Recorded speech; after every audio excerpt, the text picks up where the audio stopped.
BJD ଛାଡ଼ିଛନ୍ତି ପୂର୍ବତନ ବିଧାୟକ ରବି ନାରାୟଣ ମହାପାତ୍ର। ବିଜେଡି ପ୍ରାଥମିକ ସଦସ୍ୟ ପଦରୁ ଇସ୍ତଫା ଦେଲେ। ରବି 2014ରୁ 2019 ପର୍ଯ୍ୟନ୍ତ ନୟାଗଡ଼ ଜିଲ୍ଲା ରଣପୁର ବିଧାନସଭା ନିର୍ବାଚନ ମଣ୍ଡଳୀରୁ ବିଜେଡି ଟିକେଟରେ ବିଧାୟକ ଭାବେ ନିର୍ବାଚିତ ହୋଇଥିଲେ। ସେହିପରି ସେ 2012ରୁ 2014 ପର୍ଯ୍ୟନ୍ତ ବିଜେଡିର ରାଜ୍ୟସଭା ସାଂସଦ ରହିଥିଲେ। ତେବେ ସୂଚନା ଅନୁସାରେ ରବି ନାରାୟଣ ଟିକେଟ ଆଶାୟୀଥିବା ବେଳେ ଦଳ ତାଙ୍କୁ ଟିକେଟ ଦେଇନଥିବାରୁ ଏଥିରେ ସେ ବିମୁଖ ହୋଇ ଦଳ ଛାଡ଼ିଥିବା କୁହାଯାଉଛି। ତେବେ ବର୍ତ୍ତମାନ ଦଳରେ କ୍ରମାଗତ ଅଣଦେଖା ହେବାରୁ ବିଜେଡି ଛାଡ଼ିଥିବା ସୂଚନା ଦେଇଛନ୍ତି ନିଜେ ରବି ନାରାୟଣ ମହାପାତ୍ର। 4 ଜୁଲାଇ 1997ରେ ନୟାଗଡ଼ରେ ଜନ୍ମିତ ରବି ନାରାୟଣ ଜଣେ ଟାଣୁଆ ରାଜନେତା। ସେ ବିଜୁ ଜନତା ଦଳରୁ ହିଁ ତାଙ୍କର ରାଜନୈତିକ କ୍ୟାରିୟର ଆରମ୍ଭ କରିଥିଲେ।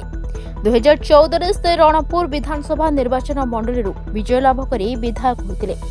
ସେ 2019 ପର୍ଯ୍ୟନ୍ତ ରଣପୁର ବିଧାୟକ ଥିଲେ। Bureau report Dinalipi live.